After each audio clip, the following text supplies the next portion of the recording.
Ани Владимирова. И ще ви зададем няколко въпроса.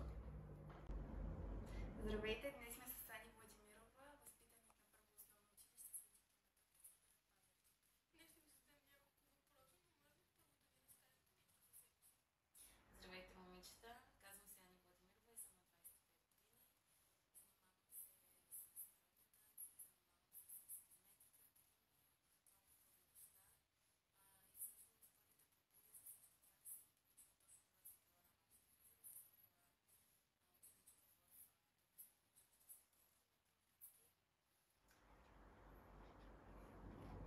Добре, може да ни разкажеш как всъщност реши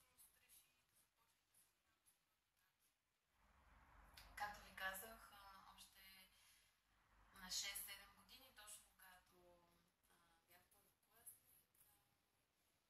се срещнах с най-добрите ми приятели в училище, които вече се бяха ориентирали към народните танци. Тогава и моите родители решиха да ме запишат и всъщност общо взето от тогава не съм спирала да се занимавам с народни танци. Танцувала съм първо любителски, след което стана професионално и към днешна дата имам любителска група за възрастни, за народни танци и хора в града.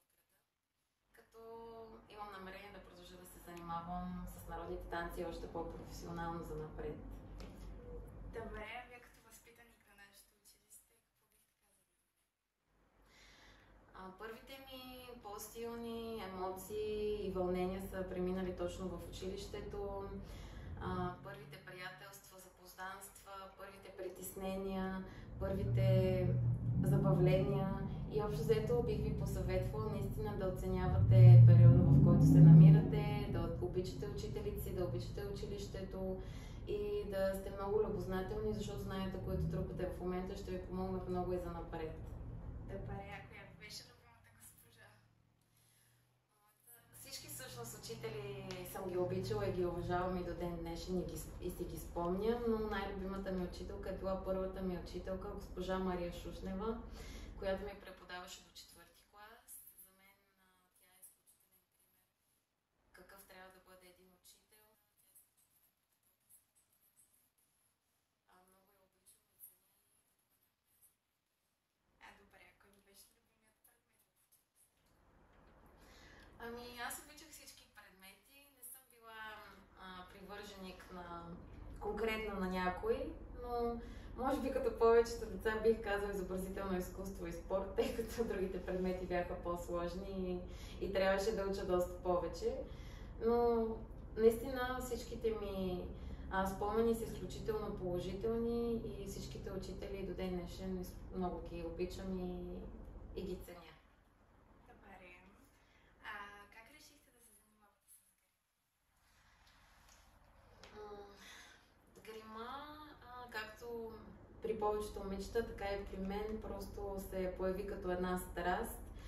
Започнах да се гримирам още от 14 годишна, след което започнах да се интересувам повече от различните видове гримове, започнах да се гримирам и в училище, което не ви препоръчвам да правите, сега съжалявам.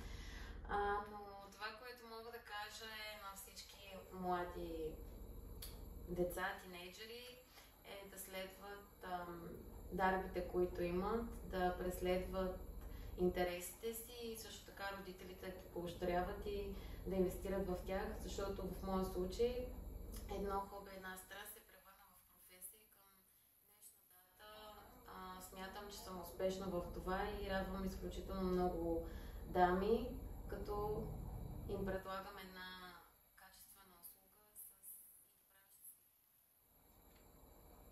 Добре, би ли ни казала какво те мотивира да продължаваш да правиш това, което обичаш въпреки трудностите? Невероятно имаш. Мотивацията идва още от ранна възраст.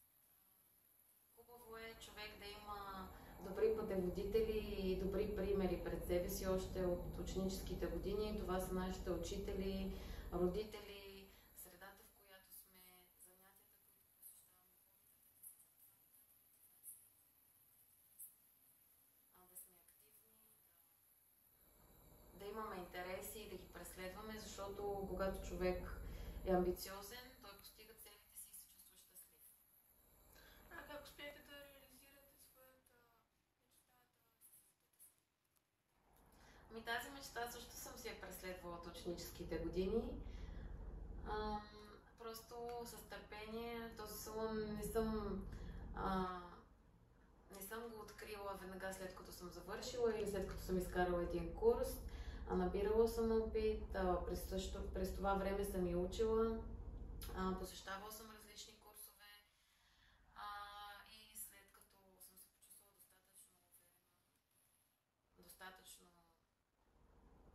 добра в това, което правя, пристъпих към тази стъпка, разбира се, с помощта на родителите и на семейството.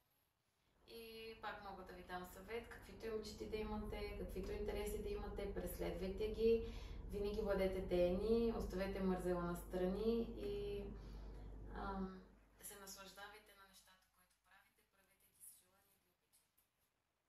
Благодарим за отделеното време и за това, което споделихте. Има ли нещо, което бихте пожелали на нашето училище?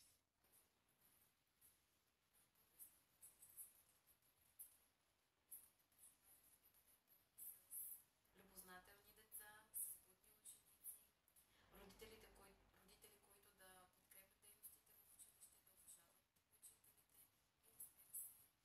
и учители, които да са мотивирани, да работят с децата, да влагат любов и ученици, които да отвръщат със същото. И ние много